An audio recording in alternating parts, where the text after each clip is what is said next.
اچھا، مجھے نہیں بتاؤگے وہ کون ہے؟ موسیٰ کو تجسس ہوا۔ او نہیں یار، تم سے بھی نہیں، شرمیلا دلبر ہوں نا۔ اچھا خیر، تم کوثم کے پاس جاؤ، غریب ناشتے پر تمہاری منتظر ہے، اور ہاں، کسی نہ کسی طرح معلوم کرو کہ اس کے دل میں ہے کیا۔ میں تو چلا۔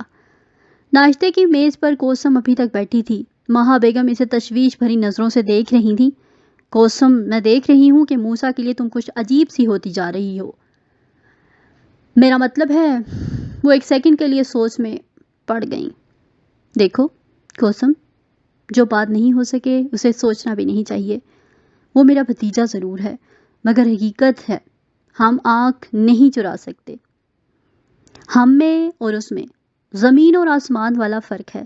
تم ان لوگوں میں سے ہو جو سونے کا چمچہ منہ میں لے کر پیدا ہوتے ہیں۔ تم 14 سال کی عمر سے اپنی ذاتی گاڑی رکھتی ہو۔ تم جو لباس پہنتی ہو، کوثم، موسیٰ کی تنخواہ میں صرف ایسے 2 لباس بن سکتے ہیں۔ اور مما، آپ کیا کہنا چاہتی ہیں؟ اتنی تمہید مت باندھیں۔ اوہو، وہ آ گیا شاید۔ اسکوٹر کی آواز سن کر ٹیبل سے اٹھ کر بے چینی سے ڈرائنگ روم سے نکل گئی شیخ یاور علی، جو 2 گھنٹے سے یہ ڈرامہ دیکھ رہے تھے۔ بظاہر اخبار میں مگن تھے، مگر کان تھے مہا بیگم کی حقیقت پسندانہ گفتگو پر۔ سسپٹا کر انہوں نے مہا بیگم کو دیکھا، جو پریشان نظروں سے انہیں دیکھ رہی تھی۔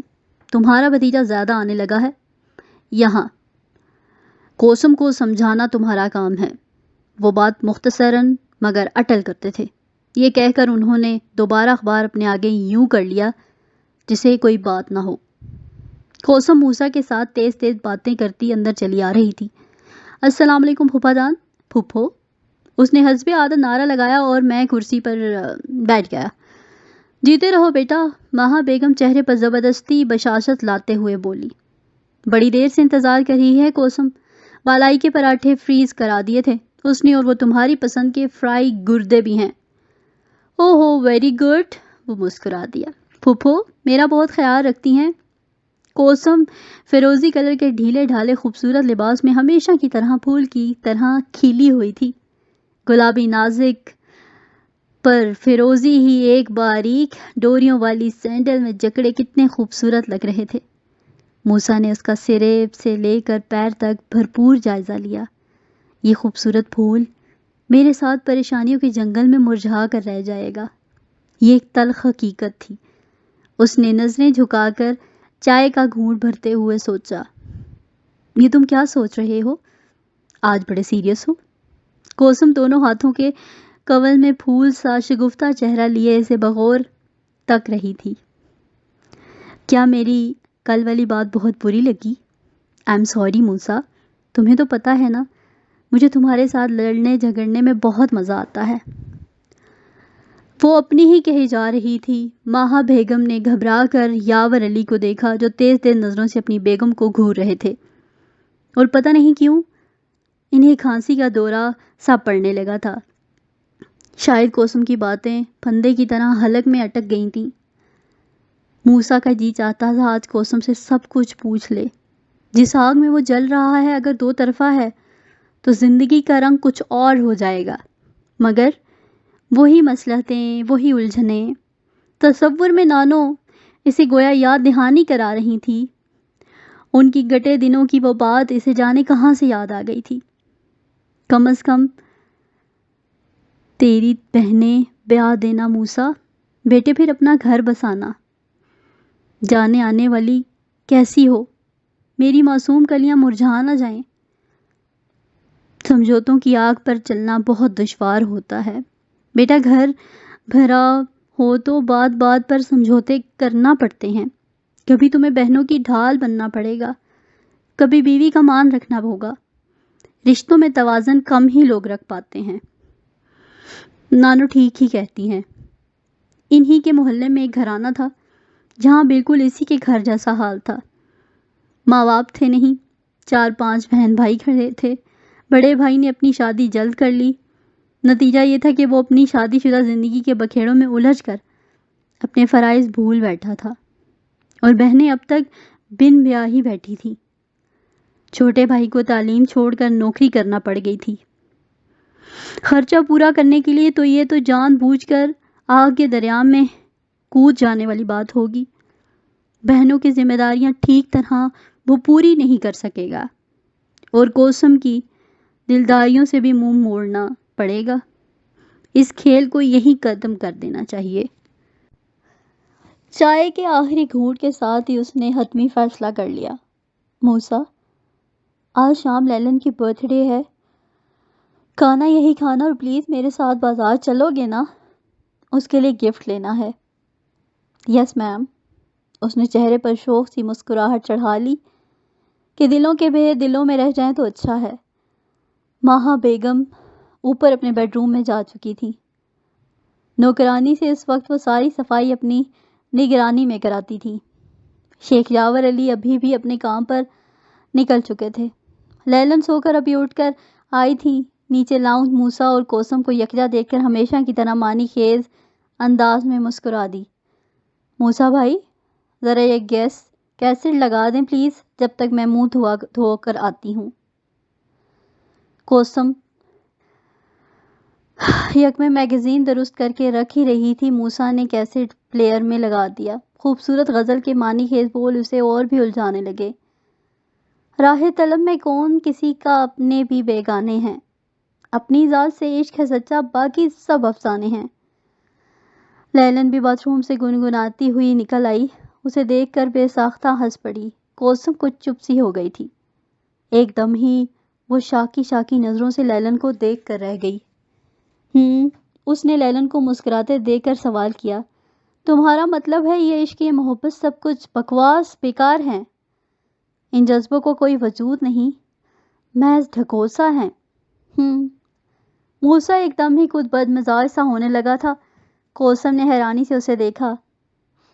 آف وائٹ کرتا شلوار میں وہ لگتا ہی بہت ہینڈسم تھا۔ سفید چہرے پر ہلکی سی لالی دوڑ گئی تھی۔ اس کے چہرے پر اندرونی انتشار کا اثر فوراً ہو جاتا تھا۔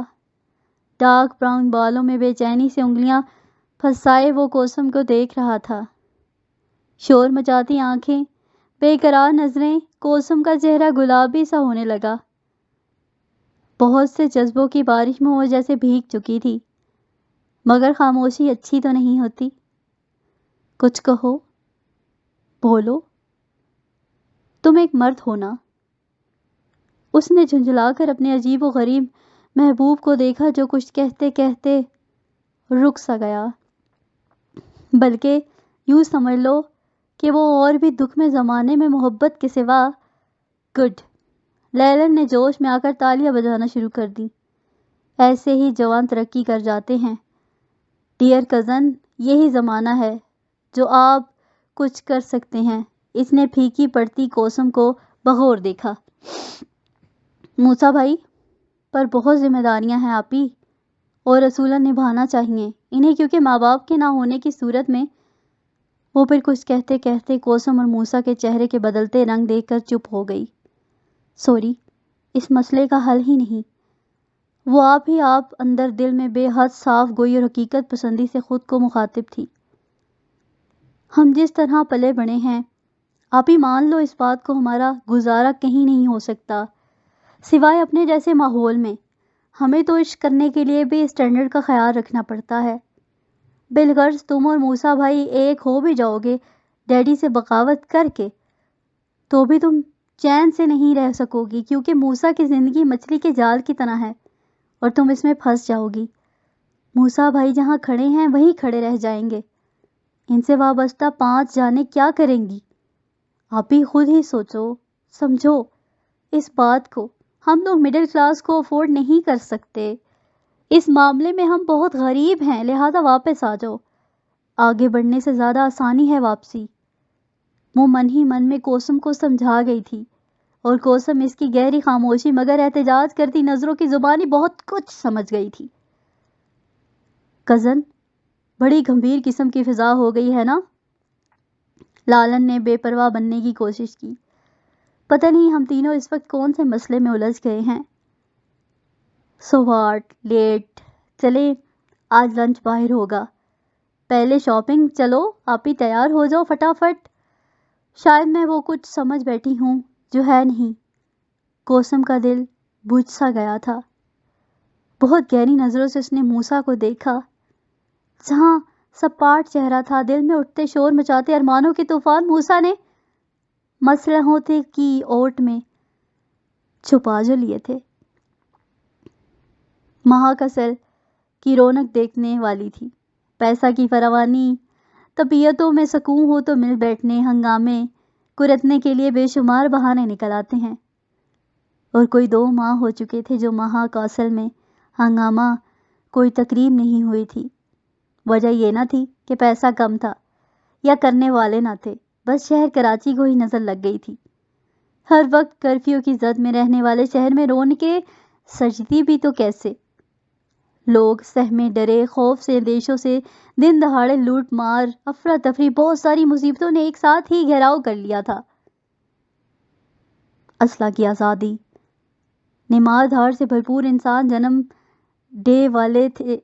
کچھ کو ہیروئن مار رہی تھی، کچھ کو گلا شکوف، اور کچھ نہیں، اس میں ایک ہی دوسرے کے جانی دشمن ہو چلے تھے۔ تو اس مرجھائے خوف زدہ فضا والے شہر کراچی کے موجودہ دن کچھ سکون کے تھے، جانے کب بے سکونی ہو جائے۔ لیلن نے اپنی برتھ ڈے پر اچھا خاصا اہتمام کر ڈالا تھا۔ ایک تو گھر میں ملازموں کی طویل قطار، دوسرے لیلن کے فرینڈز جس میں لڑکے اور لڑکیاں دونوں ہی شامل تھے۔ کچھ پتہ نہ چلا اور تیاریاں مکمل۔ اس کے بوائز دوستوں نے محل کا لان بہت خوبصورتی سے سجا دیا تھا۔ ایک دوست نے کیک کا آرڈر اپنی جانب سے گفٹ میں دے دیا، اور 4 دوستوں نے مل کر کھانے کا آرڈر اپنی جانب سے بطور گفٹ کر دیا تھا۔ 7 بجے سے محل کی خوبصورتی اور چہل پہل دیکھنے کے قابل تھی۔ موسیٰ اور ایان بھی ابھی پہنچے تھے۔ ایان تو یہاں کی تقریبات میں ہونا ہی شریک تھا۔ ہمیشہ لاسٹ پر لیلن مغربی پاکستان کے ٹور پر نکلی ہوئی تھی، اس وجہ سے برتھ ڈے نہ ہو سکی تھی۔ موسیٰ کو البتہ اتفاق نہیں ہوا تھا ابھی تک اس قسم کی اعلیٰ پیمانہ کی برتھ ڈے کرنے پر۔ موسم گرمی کا تھا۔ اس کی مناسبت سے سفید جھاگ سا کرتا شلوار پہنے وہ تھا تو اپنا پر کسی اجنبی کی مانند ایک طرف بیٹھا ساری کارروائی دیکھ رہا تھا۔ ایان اس کی طرف پراسرار خاموشی سے تنگ آ کر بولا، یار ہوا کیا ہے؟ صبح سے منہ سوجا ہے، چپ لگی ہے، تم نے کوسم سے دریافت کیا؟ وہ بڑے رازدارانہ انداز میں اس کے قریب منہ لا کر بولا۔ کولمبس نے دنیا دریافت کر ڈالی تھی۔ میری دنیا تم ہو، میری محبتوں کی دنیا، مگر میں کولمبس نہیں بن سکا، میں اپنی دریافت نہیں کر سکا، کیونکہ بعض چیزیں غائب ہی صحیح ہیں، ان کی دریافت تکلیف ہی دیتی ہے۔ وہ دل ہی دل میں ایان کو جواب دے سکا تھا، ویسے تو بس اسے دیکھ کر رہ گیا۔ دل پر تو منو بوجھ تھا۔ ایسے میں وہ کوسم سے سامنے سے نظر آئی تو جیسے وفائیں مرمر پیکر کو دیکھتا رہ گیا۔ سیاہ پیور سلکی فراک نما افغانی ڈریس پر وہ گہرے آتشی گلابی دوپٹہ کو ایک طرف ڈالے، آتشی ہی باریک یود کی موتیوں کی کئی لڑیوں کی مالا اس کی خوبصورت سفید گردن میں بہت بھلی لگ رہی تھی۔ شیشوں اور آستین پر موتیوں کا کام، نازک ہیل کے سیاہ جوتے میں سے اس کے سفید پیر جھانکتے کتنے بھلے لگ رہے تھے۔ وہ خرامہ خرامہ چلتی اس کی جانب آ رہی تھی۔ کوئی یوں دیکھتی جیسے آج کا سنگھار اسی کے لیے تو ہو۔ ایان نے جان کر موسیٰ کو تنہا چھوڑ دیا اور وہاں سے جھٹ گیا اور قریب آ گئی۔ موسیٰ نے اس کا بھرپور جائزہ لیا۔ کسی بہت اچھی سی پرفیوم کی مہک موسیٰ کے تن من تک اتر گئی۔ بیٹھیں، وہ کچھ پرزور سے پن سے بولی۔ موسیٰ کی آنکھوں میں ذرا دل میں چھپا پیار کا طوفان امڑ پڑا۔ وہ تو آنکھوں سے سیدھی دل میں اتر چل جاتی تھی۔ ہمیشہ ہی کتنی معصوم اور دل فریب سی لگ رہی تھی۔ پٹھانی انداز میں ڈھیر ساری باریک باریک چوٹیاں اس کے شانوں پر پڑی تھیں۔ میں یہاں بیٹھ سکتی ہوں؟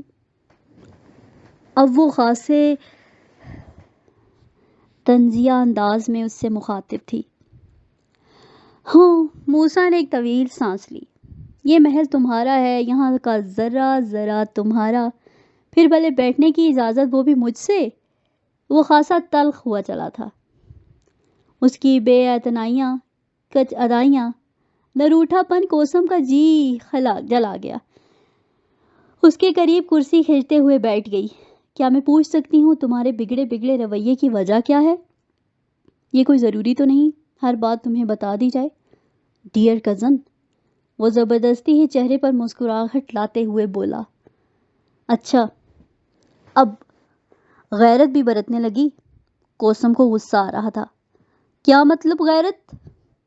ارے یار، اس حقیقت سے تو منکر کوئی بھی نہیں ہو سکتا کہ ہم میں تمہیں قزنیت ہے۔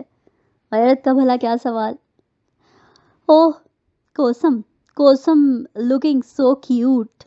اس کی سہیلیوں کا غول ایک دم ہی ان دونوں کے سر پر آ کھڑا ہوا۔ واؤ، واٹ اے بیوٹیفل کپل۔ بے حد چہچہتا سے مسکراتی موسیٰ کی جانب اشارہ کر کے اس نے اوروں کو بھی متوجہ کر دیا۔ ارے تعارف تو کروانا ہمارا۔ علیمہ اس کی بیسٹ فرینڈ تھی۔ اس کے کانوں کے پاس منہ لاتے ہوئے سرگوشیوں سے بولی، اپالو کا مجسمہ ایسا ہی ہو شاید، یا پھر محبت کا دیوتا۔ یقیناً اتنا ہی وجیہہ ہوگا۔ کوسم، تیرا ہے نا یہ؟ میری سہیلیوں، ان سے ملو۔ یہ ہے میرے first cousin Musa Khan, Islamabad سے آئے ہیں۔ Glad to meat.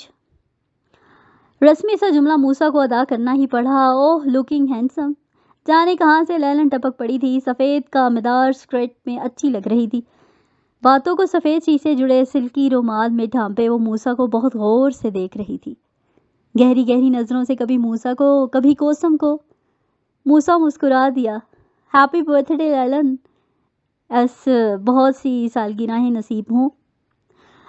بہت چپ ہیں کیوں؟ لیلن نے کوسم کے بارے میں موسیٰ سے پوچھا۔ وہ ہڑبڑا کر رہ گیا۔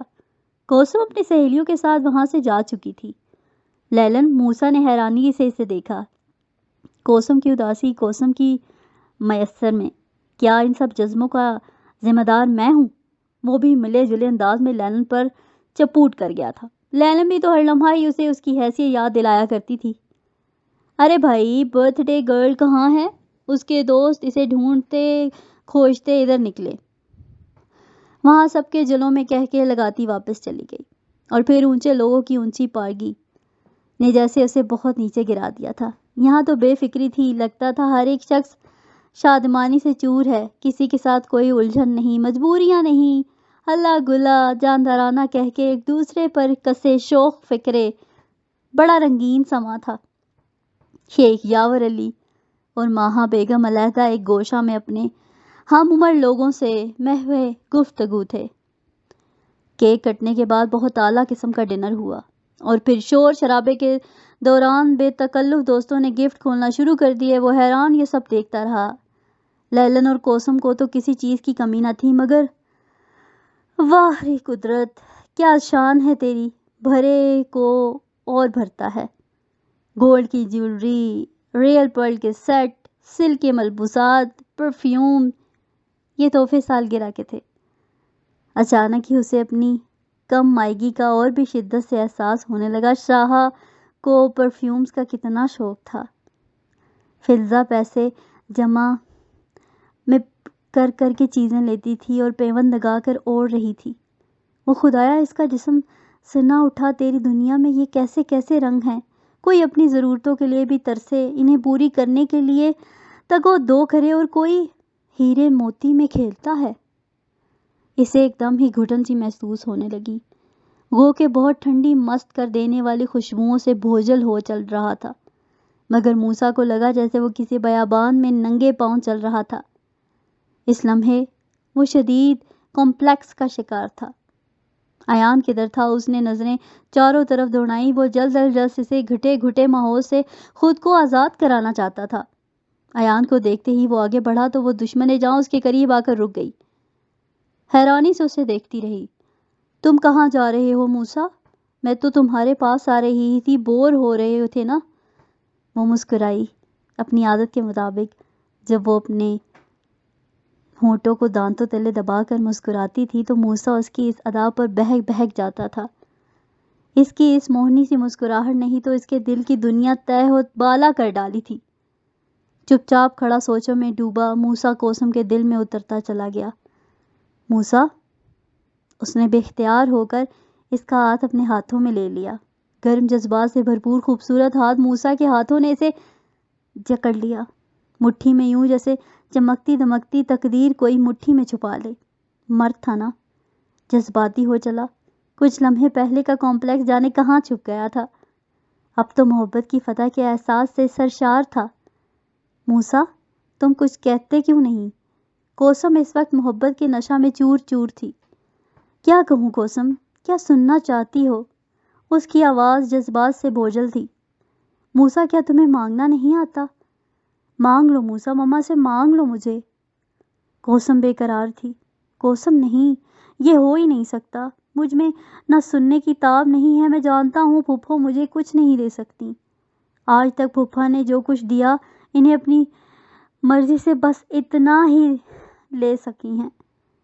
وہ مجبور ہیں، ان کی بیٹی ضرور ہو، مگر پھر بھی پھپھا، وہ خاموش سا ہو گیا۔ مگر میں تمہارے ساتھ ہوں موسیٰ، میں پاپا کو قائل کروں گی، تم ہمت کرو۔ کوثم کی آواز اٹل تھی۔ محبتیں انسان کو بہادر بھی بنا دیتی ہیں۔ جانتا ہوں، موسیٰ دھیمے پن سے بولا۔ جس طرح اللہ کے حکم کے مطابق نہیں کوئی ہلتا، بالکل اسی طرح کوثم پھپھا کی مرضی کے بغیر ماہا قاصل میں کسی قسم کا فیصلہ بھی نہیں ہو سکتا۔ میرے لیے بہت ہے کہ تم سے پیار کرنے کے جرم میں تنہا نہیں ہوں، بلکہ تم میری شریک ہو۔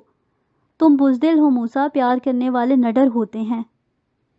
وہ ببھر رہی تھی، شعلہ ہو رہی تھی۔ میں سارے زمانے کو چیخ چیخ کر بتا سکتا ہوں کہ مجھے کوثم سے پیار ہے، پیار ہے۔ موسیٰ بزدلی کا طعنہ نہیں سن سکتا تھا، تاؤ آ گیا تھا اسے، مگر کوثم میرے پیار کی راہوں میں بہت بے چخم ہیں، بہت سی گھاٹیں ہیں، دشواریاں ہیں، بس یوں سمجھو کہ یہ عشق نہیں آساں، ایک آگ کا دریا ہے۔ کوثم میری مجبوریاں سمجھو۔ وہ بے بسی سے اس کی آنکھوں میں جھانکتا ہوا بولا۔ کوثم، تم اپنے گھر میں بڑی ہو، تمہارا گھر بسانے کا وقت آ گیا ہے۔ پھپھو اور پھپھا جان اس مسئلے پر آج کل پوری سنجیدگی سے غور کر رہے ہیں، جبکہ میں یوں سمجھوں کہ بندشوں میں جکڑا ہوا ہوں۔ زنجیریں کوثم، میری معصوم بہنیں، تم ہی سوچو کیا ہوگا ان کا اگر میں اپنی دنیا بسا کر بیٹھ جاؤں گا؟ تو اس سے کیا فرق پڑے گا؟ وقت آنے پر ان سب کی شادیاں بھی۔ وہ آگے بولتے بولتے چپ ہو گئی۔ نہیں کوثم، یہ خود غرضی ہوگی۔ میری بہنوں کو مجھ سے بہت سی امیدیں وابستہ ہیں۔ میں تمہیں پا کر بے خودی میں بہت کچھ بھول سکتا ہوں کہ کوثم، ہم تم ایک ہو جائیں، اس کے لیے بہت دن درکار ہیں۔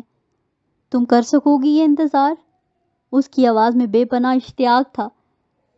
کوثم چپ تھی۔ کڑوا امتحان ہے، یہ پوری نہیں اتر سکتی نا۔ دراصل ہم دونوں ہی مجبور ہیں۔ ہماری محبت مجبوریوں کی نظر ہو گئی، مگر ہمارے لیے یہی بہت ہے کہ ہم ایک دوسرے کو عزیز ہیں، ہمیں ایک دوسرے سے محبت ہے۔ کیا ہم تم لگا رکھی ہے ڈیئر کزن؟ اچانک ہی کہیں سے لیلا نہ دھمکی۔ اور تم یہاں کیا کر رہی ہو آپی؟ اتنی دیر سے میں تمہیں ادھر ادھر ڈھونڈ رہی تھی۔ چلو گروپ فوٹو بنوانا ہے۔ سوری موسیٰ بھائی، میں آپ کی باتوں میں ممل ہوئی۔ وہ کوثم کا ہاتھ پکڑے وہاں سے ایک سیکنڈ میں کسی چھلاوے کی طرح غائب ہو گئی۔ دراصل ہم دونوں ہی مجبور ہیں کوثم۔ موسیٰ نے ایک طرح طویل سانس لی۔ شیخ یاور علی بہت دیر سے دور سے یہ سب کچھ دیکھ رہے تھے۔ اچانک اپنی جگہ سے اٹھ کر موسیٰ کے پاس آ کھڑے ہوئے۔ موسیٰ ان سے ویسے ہی خائف رہتا تھا، اس کی چھوٹی حس جیسے بیدار ہو گئی تھی۔ کوئی خاص بات ہے، ضرور اس کا دل بول رہا تھا کہ شیخ یاور علی بھی بول اٹھے۔ کل ذرا آفس میں آ جانا، ضروری بات کرنا ہے۔ کل کا کام پرسوں پر مت ڈالنا، مجھے ٹال مٹول پسند نہیں۔ کل 10 بجے، صبح 10 بجے، اوکے؟ بہت حکمی انداز تھا۔ موسیٰ کے تن بدن میں جیسے آگ کی لپٹیں اٹھنے لگی تھیں۔ وہ بہت کچھ بول دینے کو تھا، مگر ان کی بزرگی آڑے آ گئی، اور وہ بڑے تحمل سے انہیں دیکھتا ہوا وہاں سے ہٹ گیا۔ اور پھر رات بڑی بوجھل گزری۔ کچھ سوتے، کچھ جاگتے، کچھ مہرباں بیٹھے میٹھے سپنے، تو کچھ تلخ بھیانک سپنوں سے بھرپور۔ یہ رات موسیٰ کے لیے بڑی تکلیف دہ تھی۔ بس لگا رات